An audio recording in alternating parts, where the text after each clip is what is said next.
Hello everyone, কেমন আছো তোমরা সবাই?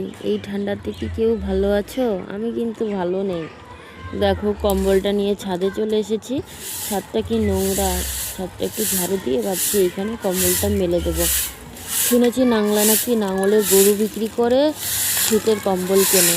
তাহলে শীত কেমন পড়ে তাহলে ভাবো। শীতের জ্বালা হচ্ছে বড় জ্বালা। তো দেখো ছাদে কি নোংরা। আমাদের বাড়ির পাশে যে কাকিমাদের শিরীষ গাছ আছে, সেই গাছের পাতাগুলো পড়ে পুরো প্রত্যেকটা দিন ছাদ নোংরা করে ফেলে। ঝাড়ু দিয়ে দিয়ে রাখলেও নোংরা হয়ে যায়। প্রত্যেক দিন সকাল বিকাল 2 বেলা ঝাড়ু দিতে হবে। আর আমি তো বিড়ি বাঁধি, সংসারের কাজ করি, বাচ্চা সামলাই, আমার তো 2 বেলা হয় না ঝাড়ু দেওয়া। তাই ওই দিনে একবার করে ঝাড়ু দিই। তো শীতে সবাই ভালো থেকো, সুস্থ থেকো। আমার চ্যানেলটা সাবস্ক্রাইব করে দিও, একটা লাইক তো অবশ্যই করো। Bye bye.